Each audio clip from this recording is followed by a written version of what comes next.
Welcome into another live episode of Bully Ball on the Gold Standard Podcast Network. I'm Jason Aponte, joined by Steph Sanchez, and we just had some breaking news come through, but we've got to talk about some things that are really important. McDonald's fries or Burger King fries? What about Brandon Aiyuk? Logan Thomas has joined the fold. Stick around.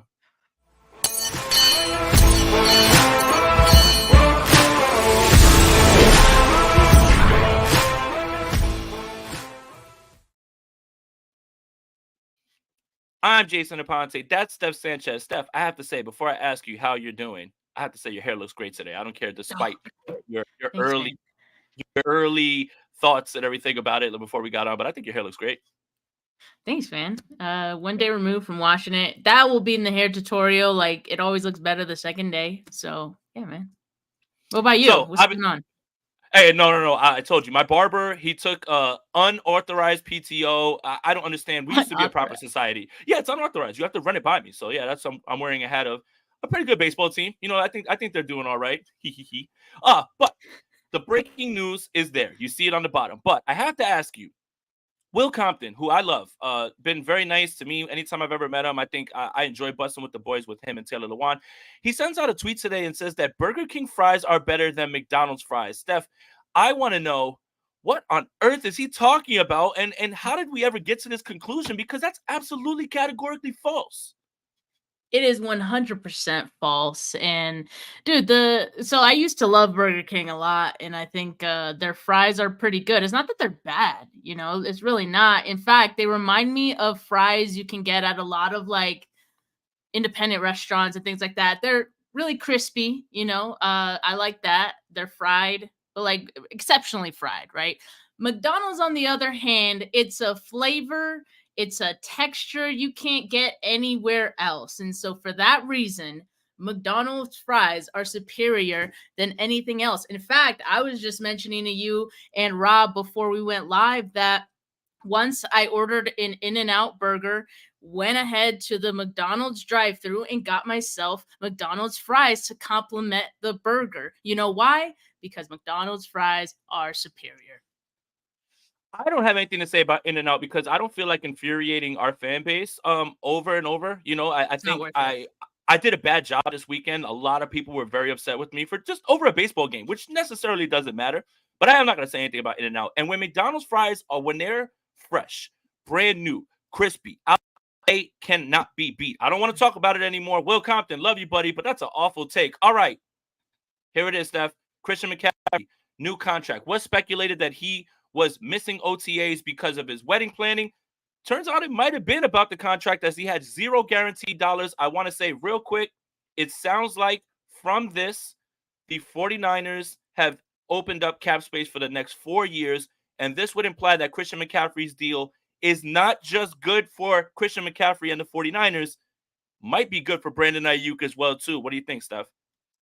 I'm glad that you opened with saying that because I think that's a key part of the discussion for 49er fans. A lot of people see that, oh, another player got an extension. Well, there's no way the 49ers can pay to afford Brandon Ayuk now.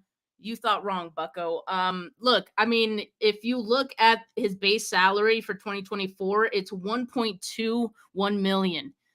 That is low. That is Yeah. low. And but the way they keep Christian McCaffrey happy, more guarantees in his contract. There's per game roster bonuses. So there's things built in to keep him happy. But base salary, which is what we're all most concerned with here, and how the 49ers are able to, continue to pay everyone and stagger out these big contracts, is keeping it low at 1.2. And so that's for the first, as you mentioned, like 4 years, it's in that 1 million range, and that is favorable. So this absolutely doesn't mean the 49ers won't be able to afford Brandon Ayuk. In fact, it means they'll have even more money for Brandon Ayuk if that's what is holding up this deal as of right now. So I feel great about this. And just speaking about McCaffrey as a player, I think we all know that he deserved this.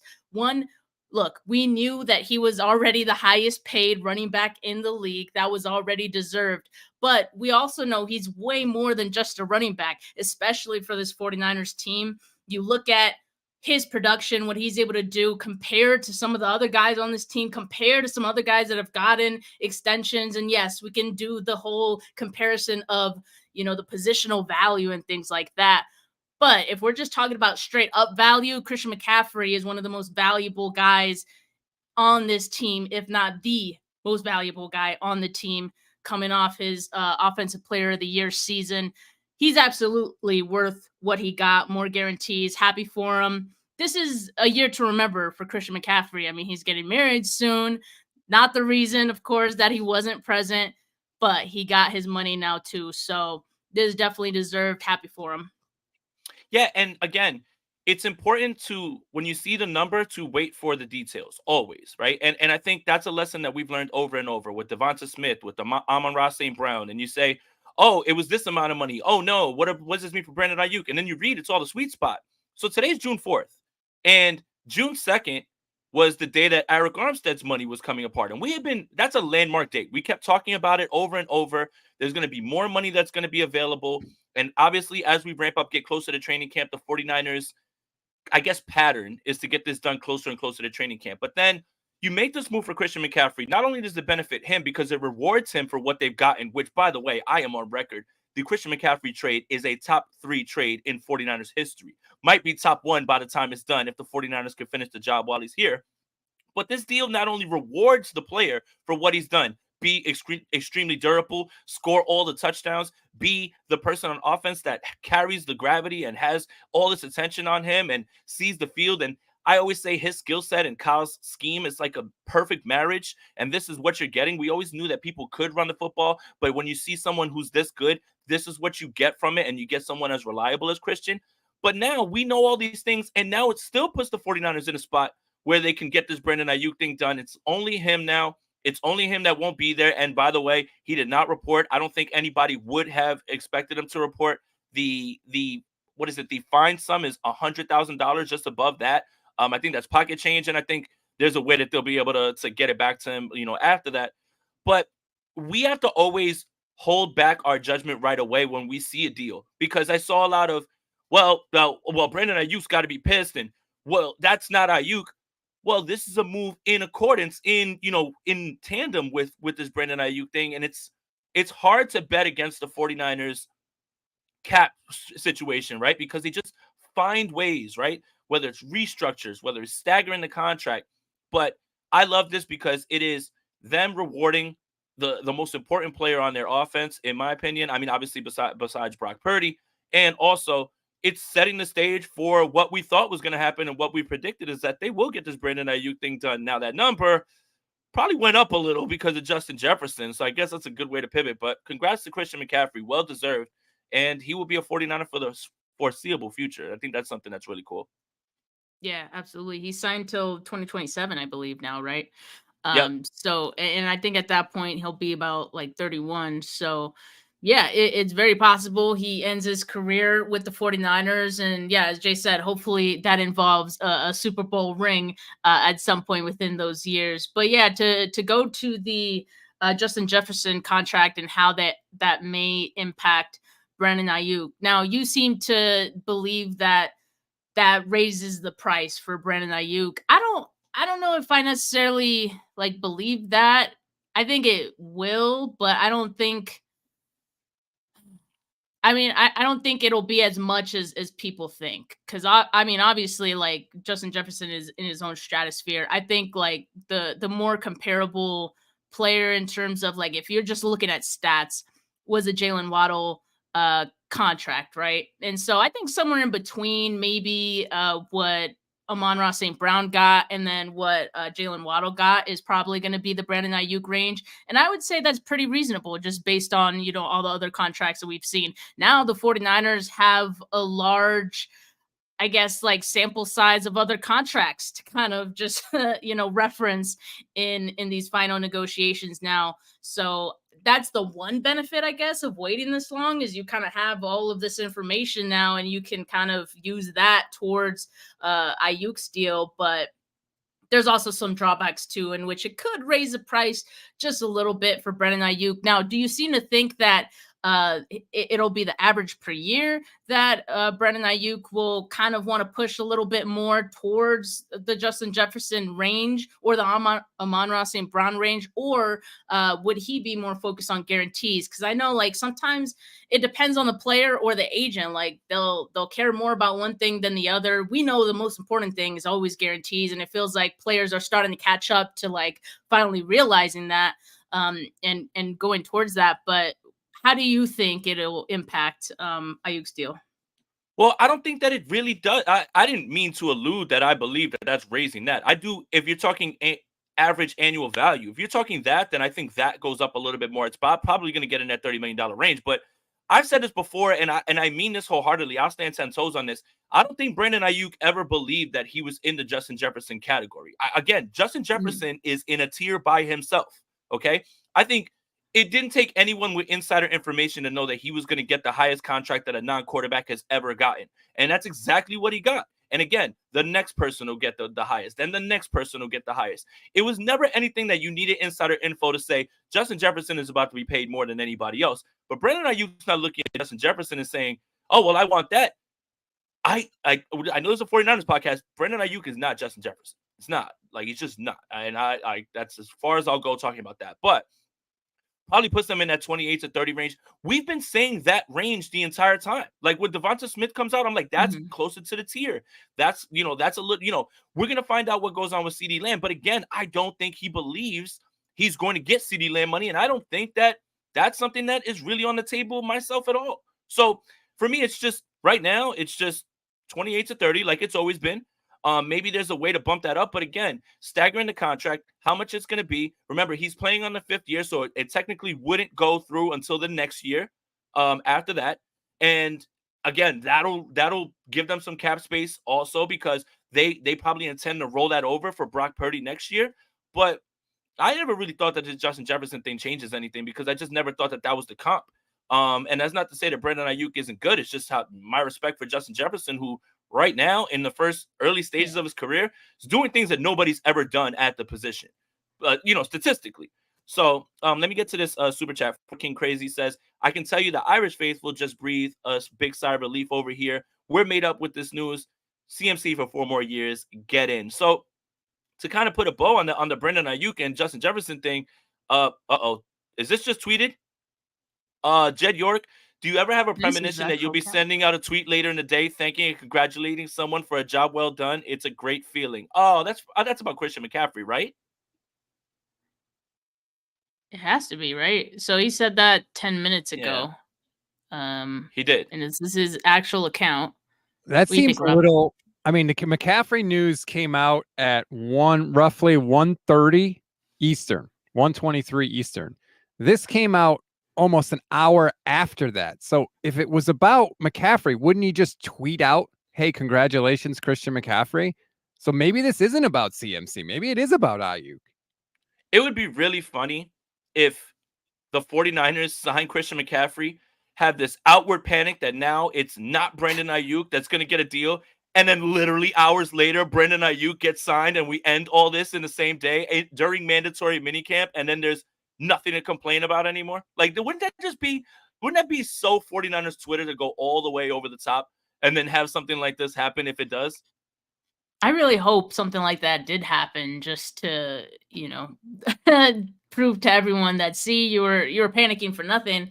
But the reason that I don't know if I'm buying this being about Brandon Aiyuk is because wouldn't Brandon Aiyuk have reported to minicamp if they were getting real close and he was about to sign his deal? I mean, we saw the same thing with Jawan Jennings the second week of camp. We later found out after we saw that he was there, or saw the reports that he was there, that he got his extension. So I would have thought Brandon Aiyuk would have reported to sign that extension if, in fact, he was signing today. Could always happen tomorrow, but I don't know, Jed. This he knows more than I do. I'll tell you that. Well, this just feels like you guys want some juice, like that type of tweet. Remember that? Like, who's thirsty for some juice? I mean, again, never a dull moment with the 49ers, and who knows what's gonna happen. But it's kind of funny that came out Rob is always going to be the one that's like a little bit more conspiracy theorist about it. Like me, I am under the impression that's about Christian McCaffrey, but it would be hilarious if the 49ers find a way to get that deal done right after the Christian McCaffrey deal. So we're going to find out. Christian McCaffrey gets a deal. Juwan Jennings gets a deal. Brandon Aiyuk, you're the last one, buddy. Get everybody back. Get everybody rolling. Mandatory minicamp starts today, and it's for 3 days. So as of right now, Brandon Aiyuk has not reported. So we'll see how that goes. But the 49ers did make an addition yesterday. Well, officially today he signed. Logan Thomas, your new wide receiver too. Former commander, former quarterback for, everybody that's about to be bombarded with that information. Hey, Steph, did you know that Logan Thomas was a former quarterback? Like those same things. Did you know that Yeah. Ryan Fitzpatrick went to Harvard? Like, it's always the same thing over and over that they say, but Logan Thomas, 1-year deal. I like this deal because as a tight end too, he's played over 1,400 snaps over the past 2 seasons with Washington as the tight end 1. So at tight end 2, it's perfect. Like it's perfect for me. Like I think it's good situationally. The 49ers have used a lot of 2 tight end sets, but with Charlie Warner as a blocker, now the 49ers might be able to get into a spot where they want to run 2 tight ends a la Jordan Reed and George Kittle like they tried to in 2020. So I think that's pretty cool. Like, I think, again, situational receiver, you don't have to go crazy and say, oh, my gosh, Super Bowl. But 1,400 snaps over the last 2 years. He's got nicks and injuries and things like that, but he's just a tight end too at this point, and you're just bringing him in as depth. And, it's not a bad thing because he is a bit of a professional. And I think as a tight end too, that's important to keep into perspective because as a tight end too, I think he's already an upgrade over Charlie Warner. Yeah. I mean, especially as a pass catching, option, which, I think we've all been kind of wanting and all been, we've been wanting that for George Kittle in this offense. So I think Logan Thomas offers that. He offers more versatility just in the aspect of where he's lined up throughout his career. And I know you have more stats on that, Jay, so I don't want to step on your toes, but I just had seen that, he lines up in the slot 54% of the time, in line 20% of the time. This was last year, by the way, and then 25% outside, which last year lining up 25% on the outside was the most in his career. But it's good to know for the 49ers that he could do that. So you can line him up pretty much anywhere. And so he has that versatility. He has more production as a pass catcher than the 49ers have ever had as a tight end too. And I know he's on the older side. He's a veteran. He's about to turn 33. But is that not what you would have wanted out of a tight end too, given who else they have? Like, we're talking about Cam Latu and Brayden Willis. I think having, a veteran who can, maybe bring those guys even more up to speed and not just have George Kittle as that guy is good. So 55 catches, 496 yards for Thomas last season with Washington. And you mentioned he's had some injuries, but I think he's worked his way back from those. And as we saw, he's bounced back. So now the 49ers going to have him as a TE2. And this late in the game, like June 3rd, June 4th, to be making this move is actually pretty impressive because when they went after Brock Wright and that didn't work out, there was kind of a lull in the tight end room. I was like, oh, okay, I guess they're content with the guys that they have. I mean, they brought in Eric Sauber and whatnot, but that doesn't move the needle for me. I think Logan Thomas does move the needle for them in that tight end room.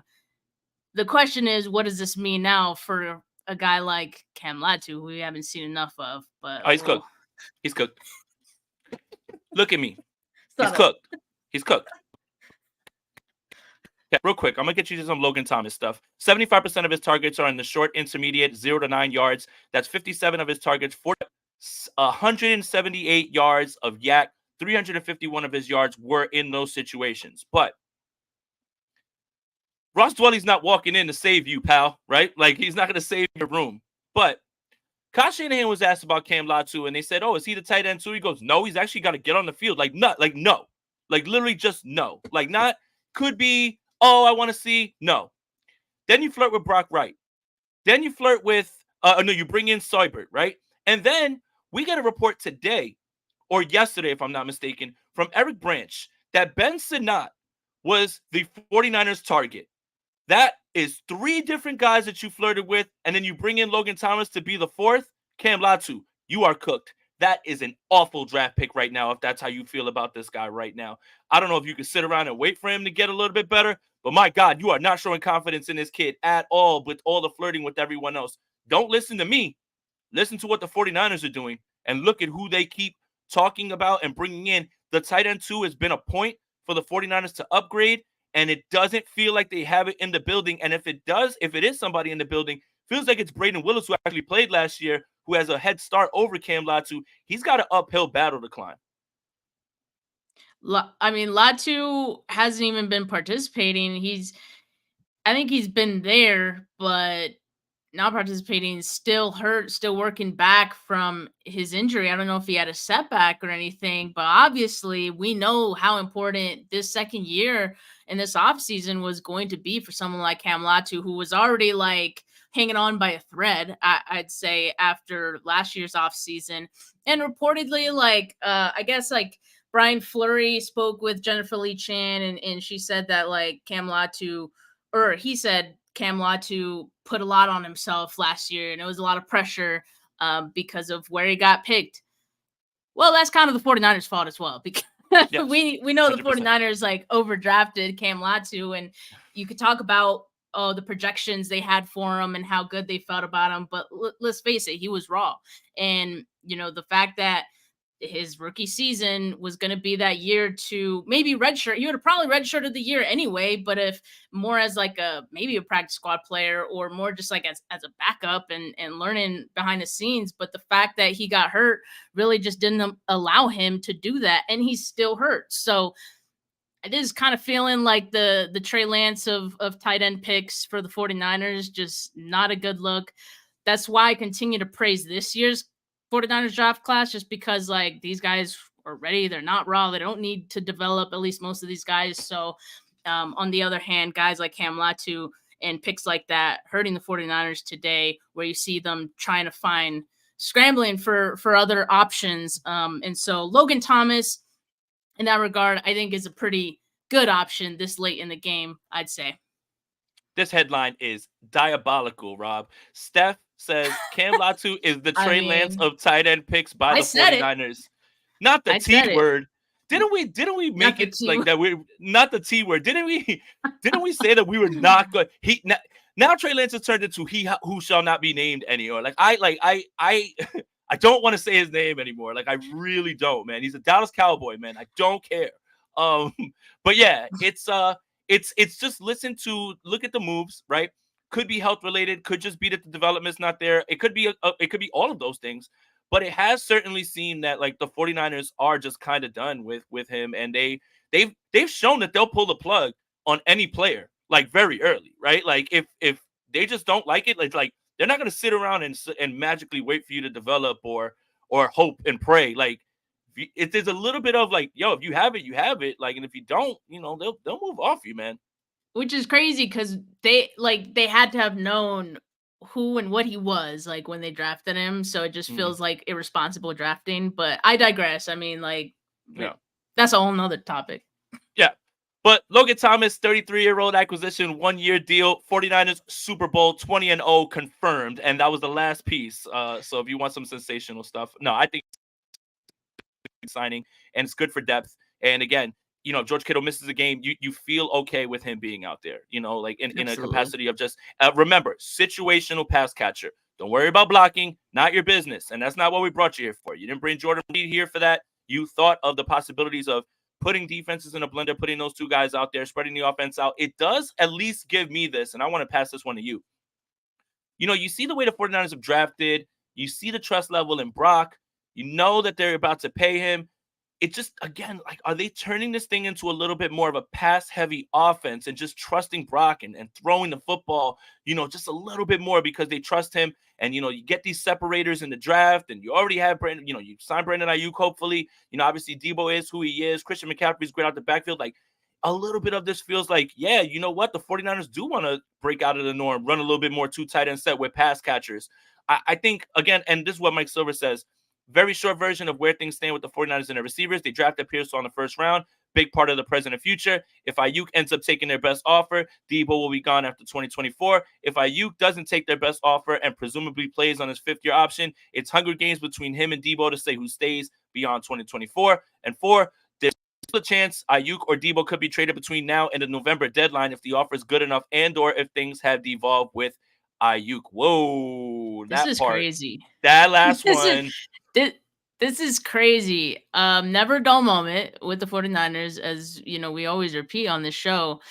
That last part is crazy too, because on the last 49ers talk, like Matt Mayoko kind of said, oh, like it could be soon that Brandon Aiyuk gets a new deal. Now, whether it's with the 49ers or not, like something along those lines. I was like, wait, what? Like the draft already passed. Like I thought the ship kind of sailed on Brandon Aiyuk possibly being traded, but him saying that just kind of made me feel like, is the door still open for a Brandon Aiyuk trade? And now Mike Silver saying this kind of makes me feel the same, which is crazy because I think to this point, like after the draft had passed, me, you fans, like we're all kind of thinking like this is going to get done. And so now it's feeling like there's still a sliver of this not getting done, even despite the 49ers having all of this cap space. But I think the question is, yes, the 49ers have the money to do it, but is that a good allocation of their resources? You know, having like a wide receiver room that's so loaded with extensions and all this. I mean, you just paid Juwan Jennings as well. So I don't know. I feel like they had already made that decision to pay Brandon Aiyuk, but it seems like it's still pretty much up in the air. So I don't know if that also kind of hints at Brandon Aiyuk, you know, still playing some hardball here. Again, he isn't at minicamp, so you know, just kind of playing tough. And so I don't know. That's perfect. Well, all right, I'll say this. I think, again, you have to have all things on the table because you don't know what's going to happen, right? But I still am going to stick to my guns and say that this gets done. And what I was saying about changing philosophy, I'm not saying the 49ers are going to go 70-30 pass to run. You're still going to run the football.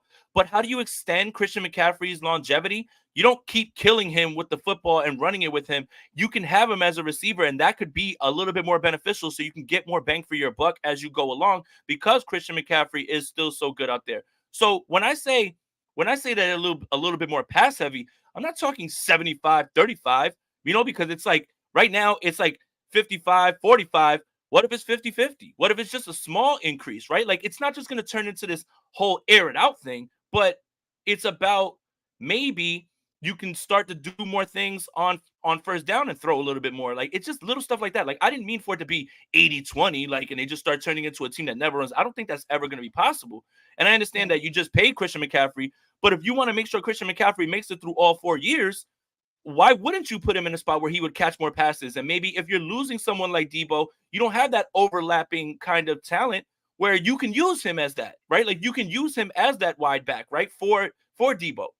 Like it's not crazy to think that those are the things that are going on. They're gonna have to get very creative because of all the money that they're giving out and what they're gonna end up having to pay certain players and the decisions they're gonna have to make. So why wouldn't that be something that's on the table where Christian McCaffrey turns a little bit more into a little bit more of a wide back role, still a running back a little bit, but not giving him the ball 300, 400 times and just, you know, putting him in a spot where he could have something that slips up. And Corey says, we keep using words like silver and slight chances.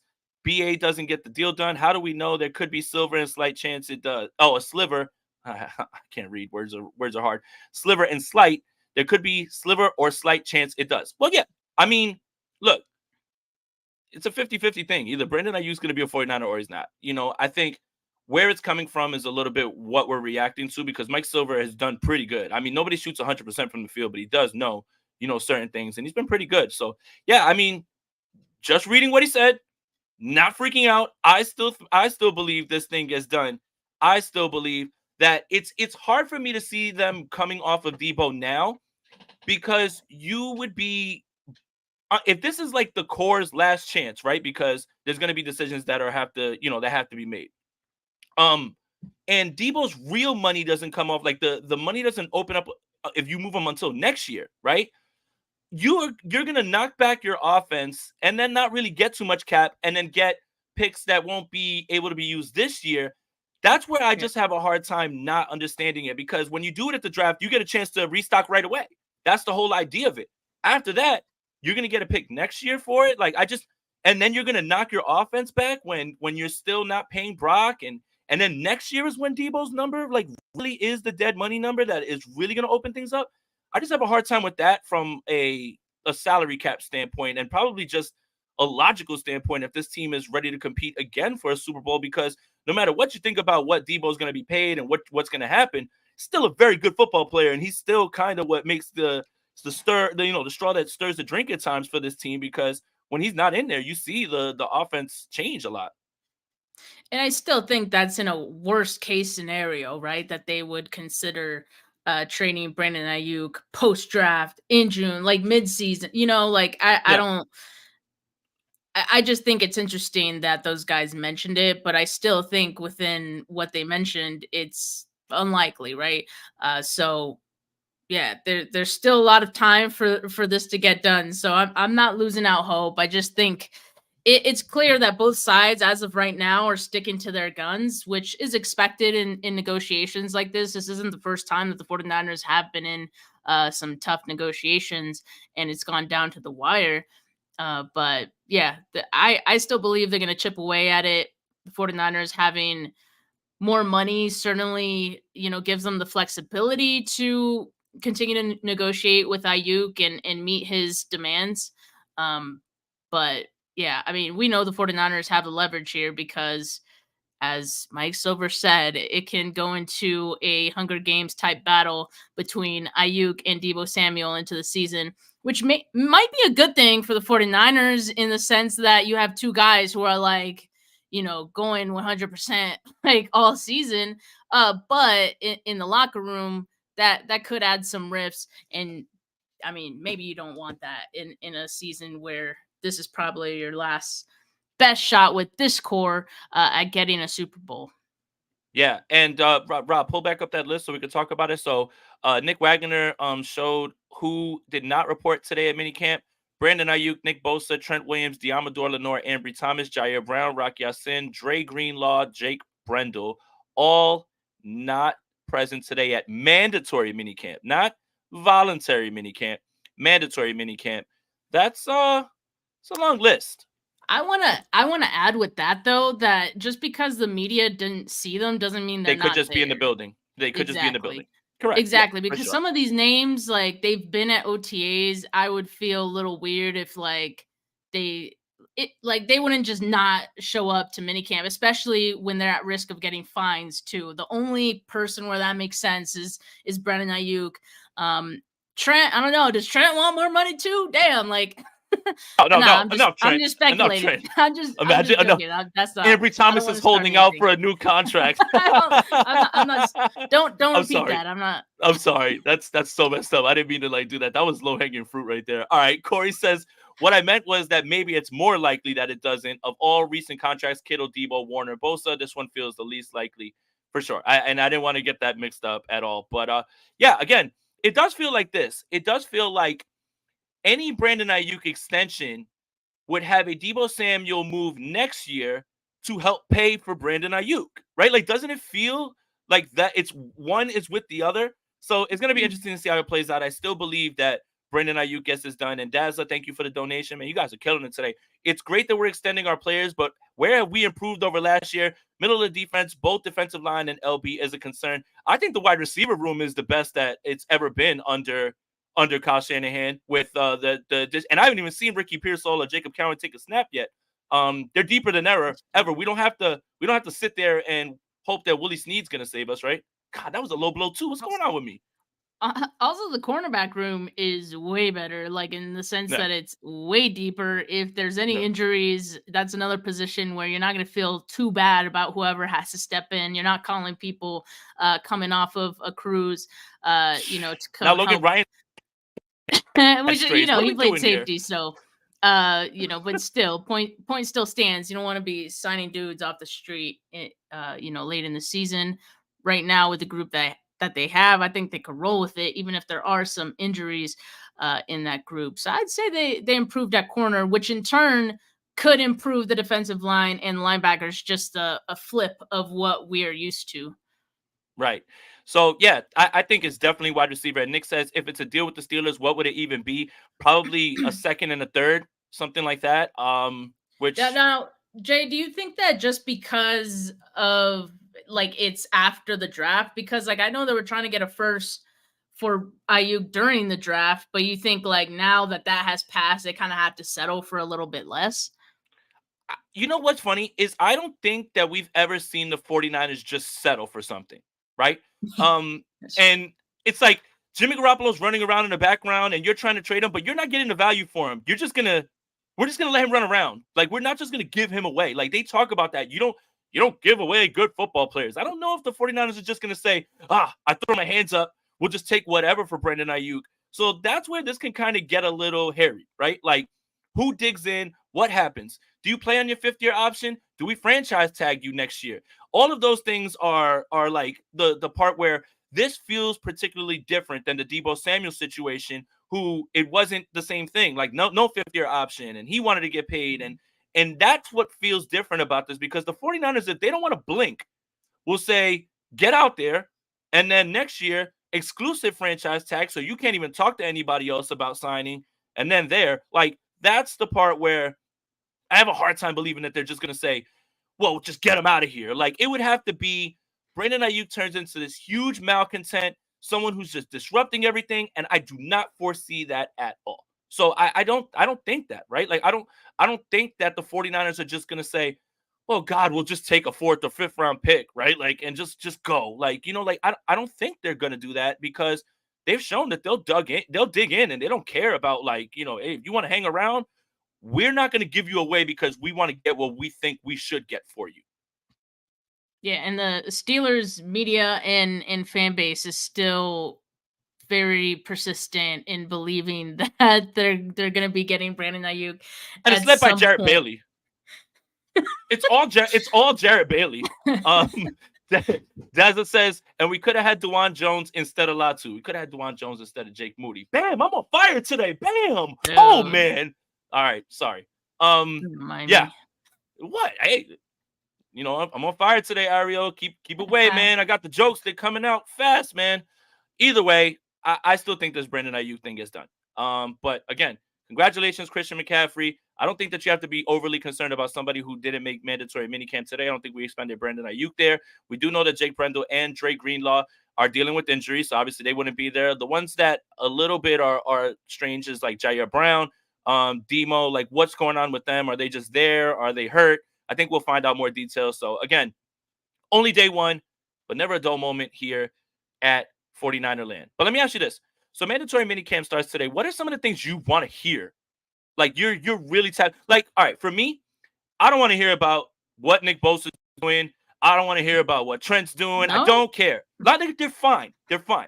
There's more pressing issues and things that are interesting about this team. So what are some of the things you are dialed into and you want to hear from the media during this minicamp? Well, I still get really excited about like depth battles, right? And who's kind of standing out there, particularly with the young players, guys who maybe are still a little unproven. And so for guys who haven't been there because of injury, you talk about Mooney Ward, you talk about Jake Brendel, I think there's opportunity for maybe, Dominic Pooney. If Feliciano's taking care of that center spot, Dominic Pooney has a chance to, make some moves, slide up and compete with Spencer Burford for that right guard spot, get some little extra looks there. I'm also looking at, I want to know more about Ricky Pearsall, because everything we've heard so far has been so good. I want more. Renardo Green as well has been another one that has been impressing, at least based on the OTA reports. And so I'm just excited about that group, and I want to continue to hear more about them. I also do want to hear more about just some of the guys we haven't gotten a good look at so far, like Danny Gray. Apparently he was looking good in OTAs, but we definitely need to see more from Danny Gray if the 49ers is going to be moved to keep him on the roster at all. We already know that's a very, very big uphill battle for him. And then also, honestly, the special team stuff. I mean, just because like of the new rules and all of that. I know the 49ers being a little secretive about what they're doing there. Apparently they're not even letting like the media film or take pictures really of any of the special teams. So sorry, Jay, you can't get any Jake Moody updates. But what? you know, No. something... You know what we want to. You know what we want to see on special teams. I want to see the kickoffs. I want to see what they're going to be, because I was literally just that's talking exactly about, what I'm talking about. That's what I was literally talking about yesterday. I was like, man, I don't know necessarily what the rule all the way is, and I just kind of want to see like what it's gonna look like. So yeah, don't throw to Jake. Don't get sassy with me about Jake Moody, Steph. You got sassy. Hey, I got a little sassy me today. I don't know what's going on. Well, Kyle Shanahan is actually speaking with the media right now. He started his presser. So should we just like roll through into some of these things that he's talking about? Well, real quick before we get into that, I kind of just want to see. I want to hear good things about Jacob Cowing. I want to see what the secondary is looking like at the cornerback positions. Like, is Diamandola on the inside? Who's the other outside corner? What is the tracking of Jair Brown and his experience and how he looks? And I think you mentioned offensive line, because it would be interesting if John Feliciano is center and now it's not Jake Brendel and all these things. So Trent Williams' daughter is graduating today. So there you go. No contract holdout. Stop spreading more false information stuff everywhere, man. That's all over the internet. But yeah, I want to hear about the offensive line. I want to make sure, hey, if Feliciano's going to be in there at center, what happens now at right guard? What do you do? Does that mean Dominic Pooney starts, which isn't crazy considering that Spencer Burford started right away at right guard? It's probably the only thing on the offensive line that isn't figured out right now at this point. If it is just going to be run it back with this line and everything, but you can't learn anything when guys don't have pads on. There's no contact. There's a little contact here. We'll kind of hear it. But again, these camp reports, they're kind of always glowing, right? Like I see Danny Gray's been doing better in camp. Well, he can't do worse. He cannot do worse. Him being on the field is him doing better. But... He cannot do worse. He cannot do worse. So saying he's doing better probably just means that he's on the field, right? Like, and again, against air, like it does, like that's the part. Like Danny Gray's got a really, really, really tough like spot here, uphill climb. Like he's on watch. So is Ambry Thomas, Cam Latu. You're on watch. There's a lot of players. This team is stacked, man. 53 all the way through. They're gonna have a tough time getting 53 guys in there and keeping them right there, right? And even the guys that they keep on the practice squad are gonna end up being poached, unfortunately. So it's really going to be tough for these guys to make it. Like, you have to see exponentially a jump from Danny Gray. Like, Danny Gray has to turn into an NFL receiver right now. Like, right now. Like, not just a guy who now when he's throwing the ball, he catches it here and there. Like, he's got to turn into a guy who's winning on routes and consistently doing on it, because I don't think that they're going to give him more patience, especially considering they just drafted 2 receivers and they love Chris Conley. He's making this team. It's going to be really hard for Danny Gray to make this team. Speaking of Cam Latu, Shanahan did say he's expected back for the start of training camp, so that's good at least, because he's gonna need that. He's gonna need that, and yay for us, because we're gonna get to see it. So excited for Cam Latu content. Nah, it would be good if he's good, honestly, because again, the Cam third Latu round has revenge season, pal. Oh, enough, man! Season 2 loading. Don't do this again. This stuff, I'll take any bet you want right now. Let's just set it at $10. Or you know what? It'll be, when we go to Yard House, like, I'll take care of your bill. Oh my God. If Cam Latu is not named best shape of his life when he gets into training camp, then I owe you your meal at Yard House. There's just no way, because like that would be the biggest cap ever, because he hasn't even been healthy for like a year now. How is he going to be in the best shape of his life? I'm not calling it right now. He attacked the offseason, and he looks really good, and we're all excited for what he can do out there, and we feel really good about the guys in that locker room. Like literally, I can hear it verbatim. That right there, verbatim, I can hear it. And as soon as he says it, we're going straight to Yard House so I can cash my bet. Deal? I'm not agreeing to this, because I don't think what can happen. Because it can happen. No, that's not gonna happen. All right. Oh, God. I say it's not gonna happen. You say it will. Boom! Write it down, everybody, and make sure you hold our feet to the fire when it comes to this. But yeah, again, the cornerback position is really interesting to me because Diamandola can play outside, and I think he's probably the most well, I don't want to say, yeah, he's probably the most underrated 49er right now outside of 49er fans, right? Like, we know he's great. Like, we know he's been playing very well, and we knew that, like, they weren't going to throw the ball his way, and he did such a great job just transitioning to the inside. But do the 49ers want to keep him there, right? We heard Renardo Green was going to be on the inside. Maybe he's outside. Maybe it's flipped again. Renardo Green goes on the outside because he did play boundary corner. So I really think that that's the last part of the secondary we need to figure out, aside from the fact that is Talno Hufanga going to come back? What's going on with that as well, too? But I do think that that secondary part is really interesting because the emphasis on secondary now, you know, with Sorensen and Brandon Staley, it's going to be interesting to see how they figure this out and who's going to be playing in that star role. All that stuff is going to be really important to figure out because there is a little bit of a shift. It has to be married to the wide nine because they're never getting away with that as long as, you know, away from that as long as Chris Koseric's there. But what do you do on the back end, which is the stuff that we were complaining about so much with Steve Wilkes and ultimately led to it, you know, him getting moved on. Yeah. So yeah, I mean, I'm excited for Minicamp. Just a couple of days, and as you said, they're still in shorts. So take all of these reports with a grain of salt. You'll also hear, even as coaches say, like, this guy's looking good, like, they will say, like, they're not in pads yet. We got to wait and see what they'll look like in pads. We won't see them in pads till training camp. So this is all good and dandy, but really, I would say, like, this period is more so about, you know, just, I guess, getting a hold of the playbook, and for younger players too, to just get, you know, into the way that the 49ers do things, conditioning, all that stuff. Is not so much, no roster decisions are getting made based on, you know, minicamp and OTAs. I can't wait to find out who's this year's Trent Sherfield. Trent Sherfield's 81. He looks like Antonio Brown. I don't want to hear that. So these camp reports are cool and all, and they're encouraging, and that's nice and dandy. But we've definitely seen guys who are camp warriors who eventually don't wind up panning out. That's 49ers legend Trent Sherfield we're talking about. But that's going to be it for all of us. Guys, thank you guys for tuning in. Make sure you guys are subscribed to the Gold Standard Podcast Network, wherever you get your audio podcast. Make sure you're subscribed to the Gold Standard Podcast Network on YouTube. Drop a like on this video as well, too. Follow Steph on Twitter at Steph49K. She has a really good YouTube channel too. Follow her on there. It is Steph49K if I'm not mistaken. Follow me on Twitter, Jason Aponte2103. And if you want, you know, shoot me a follow on my YouTube channel, Jason Aponte. So for Steph, for Jay, we're out of here.